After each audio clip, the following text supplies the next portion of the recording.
Morning, everybody. I'm Adam Lindsay. I work for the Access Group, specifically Access Screening. We do all manner of HR and payroll software, but specifically for me, it's candidate screening that I've worked in for the last 12 years or so. So what we're going to talk about today is the importance of candidate and user experience when you're doing background screening. Quick show of hands. Within the room, does that, people that outsource their background screening? Is there many that do that, or yeah? Thought so. There's different ways of doing it, which we'll look at today. We're not here to sort of push what we do on. There's automation, there's managed services, you can keep things in-house. What we're going to broadly cover today, a little bit about what screening is. I appreciate you'll have a good understanding given the nature of the work that we do, so it won't be war and peace and then teach you to suck eggs. Why it's so important, different ways you can screen as well. Looking at new ways to do things, looking at automation as opposed to a managed service or keeping things entirely in-house, and what you should be screening for, and things to look out for in terms of best practice, common pitfalls, and then some key takeaways as well. There is a Slido section that we'll have with the details at the end, so you can give ratings and ask questions and whatnot, so I encourage you to do that as well. We've also got a stand towards the front of the room where you can chat to myself or Josh about any of the things that we can help with. So, with over 3/4 of applications containing inaccurate information, and the CIPD estimating the cost is over £7,000 to recruit a skilled worker, although to be fair, I'd say that the costs are probably more than that when you consider the hidden costs, it's important that you get it right. If you are recruiting people that are detrimental to the business, it can result in fines, loss of reputation, increased staff churn, antisocial behaviour. There's lots of things that can go wrong. So putting steps in place to protect your organisation, your customers, your staff, it's important, and screening forms part of that for me. We'll go through some key stats as we go along. One of the most interesting one there, for a candidate who goes through a well-structured onboarding process, and I think screening should form part of that, they're 69% more likely to stay in an organisation for 3 years or more. So for me, it's not just a separate background screening process, it's a whole onboarding journey from your applicant tracking system through to your HR system, and it's one journey that the candidate will go through. We'll look at automation. Of course, there's benefits to doing that. It's what I do for a living, but ultimately, there's new ways of doing things that keep control of the process, keep your costs down, and change the way you do things, and we'll look at that as we go along. So let's start with what screening is. Again, it won't be a full War and Peace verse on this. It's not the Spanish Inquisition, ultimately. You know, not every candidate falsifies claims either, but it only takes one bad hire to potentially cause detriment to your organisation or your customers. For me, what you're trying to achieve is a holistic view of a candidate's background. So on the one hand, you can be sure they are who they say they are. On the other, they've done what they say they've done. It's putting steps in place to minimise the level of risk across the business, optimise your compliance, and make sure the people that are joining the organisation will become an asset and hopefully stay for a longer period. It boils down really simply to a return on investment delivered by the time and energy you put into your onboarding and screening programme. So that's it really. There's more to it than that. It's probably more widespread than people realise. From the tram assistant who helped you get here today, or the cashier in the supermarket, or the solicitor that helped you buy the dream house, everyone's gone through a certain set of compliance, whether it be a right to work check or a referencing. There's background checks going on all of the time across every industry, across every single employee in the UK, and indeed globally as well. So pretty important. Key reasons why organisations screen. This isn't an exhaustive list, there is more than's on the screen there, but to improve candidate experience, you've got an opportunity to make sure they've got the best possible experience. You want to make sure that when they're joining you, you set the scene early and they understand that they're going to be joining a forward-thinking, well-run organisation. And of course, when you get people in, you want to make sure they've got the right skills and then keep them. So reduce your staff churn, get the right people in. Hopefully you can reduce your time to hire as well by putting processes in place, which is important in the work that we do. Legislative compliance, of course. You might be governed by the CQC, or you might get audited by Ofsted or the FCA, so you need to adhere to outside bodies who are auditing you. But also protecting the business's processes as well. Of course, your employees, you want to minimise risk to them, your stakeholders, your customers, but you might have sensitive practices internally. You might be dealing with sensitive data, you might need to protect the organisation that way, so just understand what needs to be protected and do that as well. And then with reputation, it's a key thing. It only takes one negative thing to get into the press and cause real detriment to the business. But at the same token, every piece of communication that's going out with your brand and your logo and your style on should be a chance to enhance your reputation, improve the way candidates view you, and of course other employers if you're chasing references. So they're the core reasons. If it does go wrong, it can get pretty severe. We trust that someone's coming to your door to deliver a parcel that's had the relevant due diligence done, their driving licence checked, or potentially they've had their criminal records done as well. Or you trust that a high-level finance director might have the right qualifications. We've seen instances in the past where people haven't checked qualifications, and the result of that means the person went on to commit fraud and steal money for their own personal gain. Or in more severe instances where criminal records haven't been checked, someone's been attacked on their doorstep.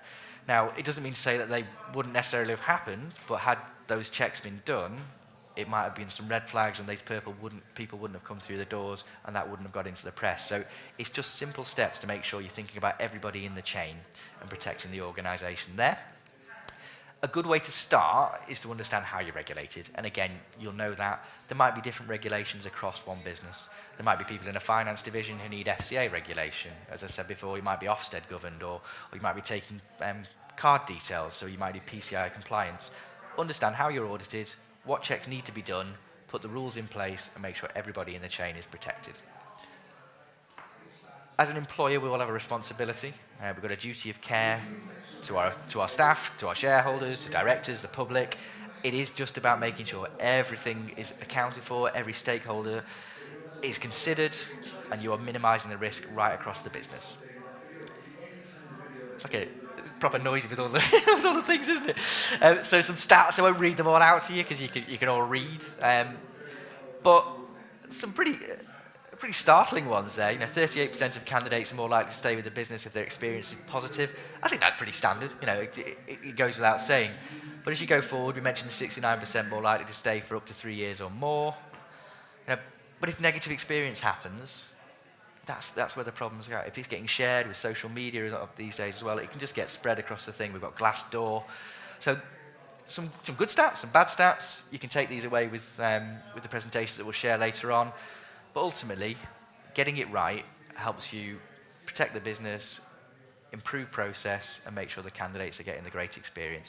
But it's also important from a user perspective, if you're going through background screening and onboarding, that your team aren't bogged down with loads of admin and unnecessary tasks, chasing references and so on and so forth. Okay, so if you are going to screen, you've got different options. You can keep things entirely in-house. And there's no harm in that. Only you know your business better. You know your business better than any other provider. Problems of that: have you got the right training and understanding across the business? Is it documented in your T's and C's that you can take action? If you need to link into third-party checks, have you got a system that helps you do that, or are you doing things manually with spreadsheets and a paper-based application process? If you are doing things in-house, fine, but make sure you understand the process and put it right across the business. I think there's lots of benefits for using your experience in terms of onboarding and screening, and there are different ways of managing it. Of course, you can outsource. Now, again, I don't think outsourcing is a terrible idea. If you've got the right partner, then it can be beneficial, but they need to understand your processes, your practices, and it can't be a disjointed process for the candidate. They don't want to feel like they're getting investigated every time. It needs to be part of a joined-up journey. I think I've worked in screening for a long time, and it's not to discredit some of the larger managed service providers out there, but a lot of clients who work with me have found the level of service has dropped over the years. You often get a lot of incomplete files back. You don't get much reporting, so you lose a bit of control, a bit of autonomy, a bit of visibility as well. It's not the case with everyone. I work with managed service providers myself, but if you are going to work with a partner, make sure they understand who you are and what you're trying to achieve, and make sure they're accountable for every action. It can't be disjointed for the candidate. It's not appropriate. And the third way, of course, is automation, something we can help with, but there are other providers out there that do that. For me, and I was skeptical about automation before I started working in it 5-6 years ago, it allows you to put your stamp on it with your team and your style and your process, so you can configure a system so it's got all of your roles in, all of your wording, brand, look, feel. But you can put the rules in place, but then it will automate and link into all your third parties. So you're left with one central system that has all of your screening in it, but automates the admin-heavy tasks. So it will fire off checks to the DBS for you, monitor the progress. It will chase referees. It will chase candidates. You're putting in your style. So for me, that is almost keeping it in-house, just using a tool to get rid of the annoying tasks of chasing a reference with 10 phone calls to get a date of employment, a reason for leaving, and would you rehire. So there's different ways of doing it. We're seeing big shifts in the way that screening is working, from large managed service providers to often working with RPOs, recruitment agencies, more trusted partners, and they often use software like ours to help them run that. For me, if you're going to keep it in-house, it's not a bad idea. If you are going to do it outsourced, just make sure it's the right partner, because it can be costly and an irritating process if it's not. So when we're talking about automation, I've just given you a load of benefits there. Putting your stamp on it is important. If you can put your logo on there, your look and feel for every candidate and referee communication, think about the amount of people that are seeing the way that you're put across online. It's going to help with your reputation. But having reports at the touch of a button allows you to improve your process moving forward, looking at your SLAs, looking where candidates are dropping out, looking at the data there, and you can manage that and tailor your own reports. Again, pretty important for me. As it's software, you're not paying for the privilege of a managed service. You're putting your own resource to it, so you get a lower cost per check normally. Ultimately, the cost per check kind of becomes irrelevant, but if you're doing a lot, it can mount up, and if you can control that, it's a good thing to do. Put in the hierarchy of your business. You might have lots of brands under one organisation. You might have a franchised operation, and you might want to account for them all in one system. And centrally in HR recruitment, you might want to oversee it all and manage the process. But you might want someone out on a site level just to see what they're doing. So it's putting in the rules and the process in place to manage it using software. Missing expiring documents. We'll look at right to work as we go along, but things like driving licenses expire, right to work checks expire. If you aren't capturing that, and when it should expire and getting a reminder about it, things can get missed. I'm not saying everyone does it, because lots of people are diligent, but it's simple things. Just a reminder into your inbox to say this visa needs rechecking, or this DBS is up for renewal. Again, it's quite a powerful thing to do. Simple, but really effective. Right to work, we've got an app for that. There are other apps available as well. I think within this room, there's probably quite a good understanding of what you need to do for right to work. I think outside of HR, recruitment, and legal, I think there's probably a limited understanding of the consequence of failure, of the process you need to go through. So there's ways of doing that you can use software that, well, even I could download the app and go through right to work straight away without any training. So a different way of doing it, making sure you're adhering to the Home Office list and getting your statutory legal defence as well. So some benefits of automation, but that's enough about the software that we provide. So key steps of what we advise you to look for, and it's not an exhaustive list. You will sometimes be dictated by compliance needs. Identity is a key thing, and this is separate to right to work. They come hand in hand shortly, but making sure you've got the right documents. Maybe you're doing DBS checks, maybe you just want to make sure they are who they say they are. Collect the utility bills, collect photo IDs, make sure they are exactly who they say they are, store them against their file, and make sure that you're collating that for them. That goes hand in hand with right to work. If you get this right and get it right early, it can minimise staff from disruption, it can protect the organisation. The consequences of failure, fines of up to £20,000 per employee, prison sentences. I can't imagine any of that would be particularly fun. It's a simple process, it just needs to be followed and done and adhered to. But more importantly, the most instances of failure, they don't come from the first check, because people are diligent with that. They come with the expiry dates on BRP cards and visas, where someone's not checked it 3 years down the line. So put the process in, understand the Home Office list, understand the consequence of failure, and make sure that people are doing these checks are empowered enough to understand how to get it right and what to do for the organisation. So identity, right to work, get that done, get it done early, so it knows that you can kick off your screening or your background checks with those things in place.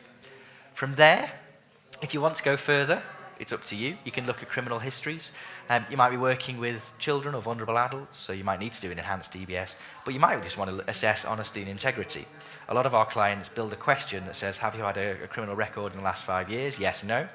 Now, a lot of clients historically will not go further and check that. They'll take that as gospel, as we saw with one of the examples. If you ask that question, and then you're doing a basic criminal disclosure, which you can do in anybody, if it comes back that they have had something and they said no, now, whilst in some instances it's not a problem to hire someone with a criminal history, because there's a Rehabilitation of Offenders Act, if they've lied about what they've done, it's a red flag for honesty and integrity, and it's a talking point. So you can use these data checks to make sure that candidates are going to be an asset to the organisation.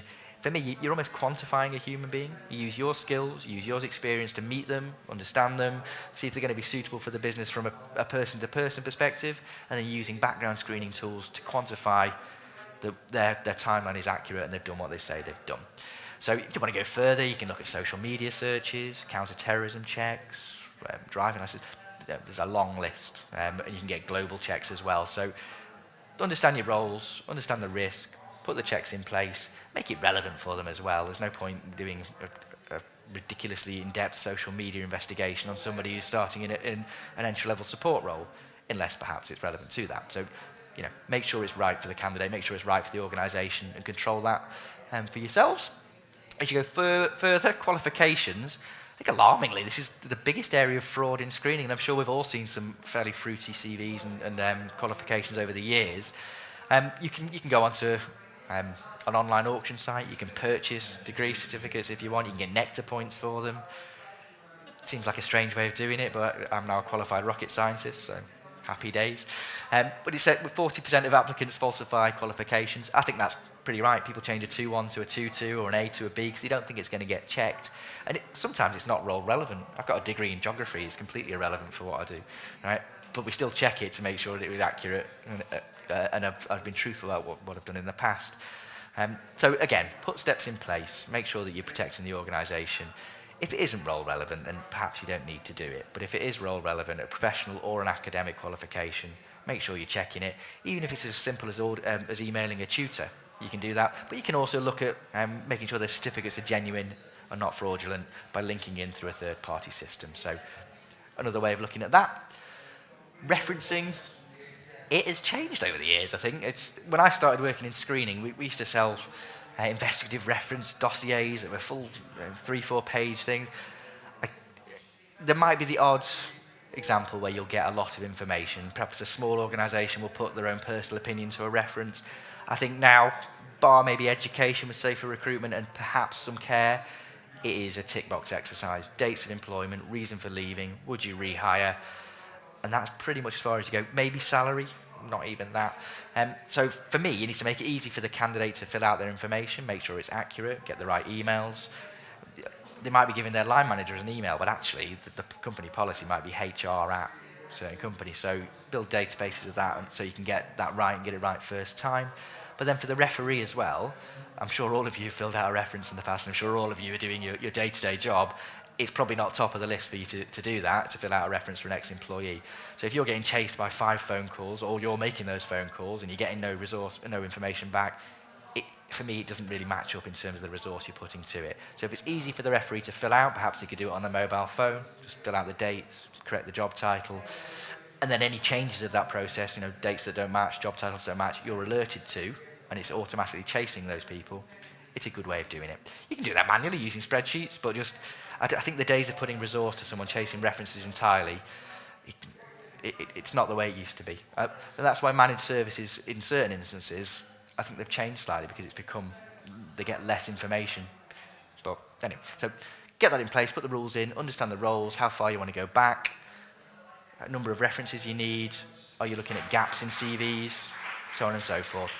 Put a rule across the business for each role, and then move forward from there. So then, best practice in screening, there's some key things to consider. Now, for me, you need to understand the consequence of failure, understand the level of risk. So take some time to understand each role in the organisation, build a risk matrix from entry level through to senior director level, put the checks in place that you want, put the style of each process, so when it comes to ordering a check, it's all ready to go. Make sure internally you've got teams who understand how to make decisions to hire. I know it's a fairly simple thing to do, but can they assimilate information from a credit check? Can they understand the information that comes back from a DBS? Do they know whether they should be storing that information? So make sure you've got policy written, make sure it's business-wide and cascaded across the organisation. Make sure you've got some responsibilities for who's updating that policy and who's sharing that internally. Also make sure that you've got the right things in place for the candidates. There's no point having a clunky application process if you've got some really cool software pieces in the past. You might want things to link in. You might have an applicant tracking system at one end, right? You might want to link screening into there and then that pull over into a HR platform. So understand what you've got internally and then make sure the journey is right for the user, but then also for the candidate as well. If they're going through a process with one employer and it's arduous, to say the least, to fill out their application and a process, and then they're going against you, and it's a nice process, and you look cool and you look slick, it might differentiate you from somebody else. So just understand that process. You might screen globally, so understand the consequences there. Is it going to take longer to do those kind of checks? Is there a cost associated with that? So really, if you're going to have a policy, make sure someone's responsible for it, make sure it's communicated across the business, but also then make sure it's communicated to a point with the candidate. They should know from the very first point of or touch point with you that they're going to go through a screening program and and what's expected of them to bring and what they're going to do.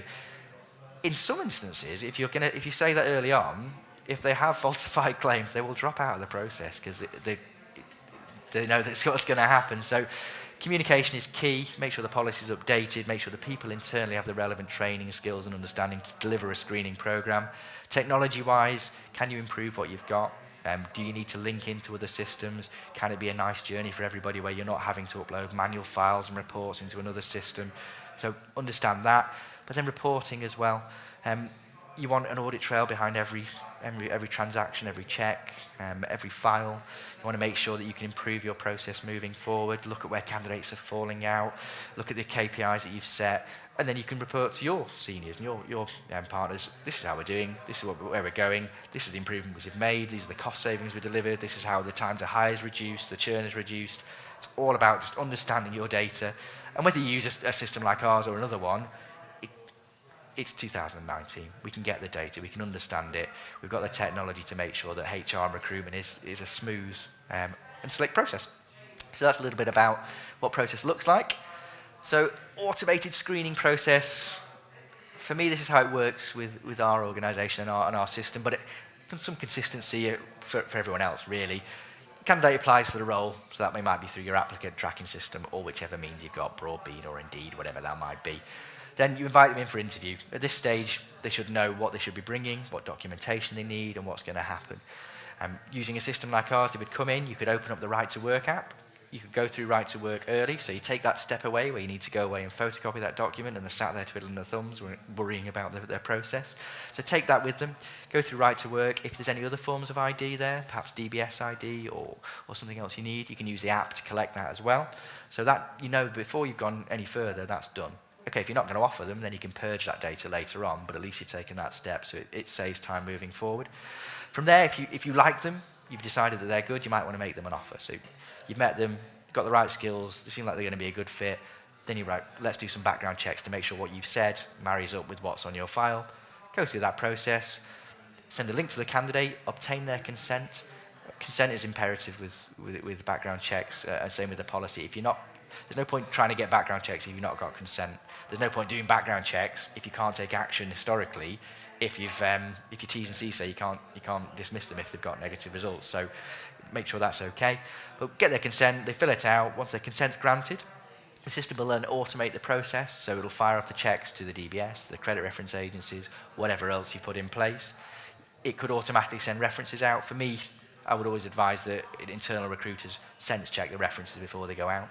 Just do that. And then you monitor the progress of the files as they come back in. And really what you're doing is accepting or rejecting. So your role becomes less the admin-based, chase the information, more use your skills and experience to make decisions to hire using the quantified information and your own personal opinion for that candidate. And then you're left with a final report, which can either be shared manually or will pull into a HR system. So it's just a different way of doing it, monitoring progress, but using your skills to judge people and bring people into the organisation as opposed to having to make 15 phone calls to get a date of employment. So put that in place if you want to.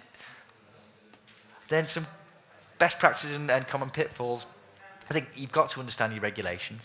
You've got to understand what the consequences of those failures are. If if you are audited by an outside body, and certainly with CQC or Ofsted or the FCA or whatever it might be, if you've not got your ducks in a row, it's going to be difficult. So make sure you can easily access information. Whether it's a filing system using manual forms, that's one thing. Okay, as long as you can access it, that's important. If it can be done easier through automation or technology, I'd have a look at that as well.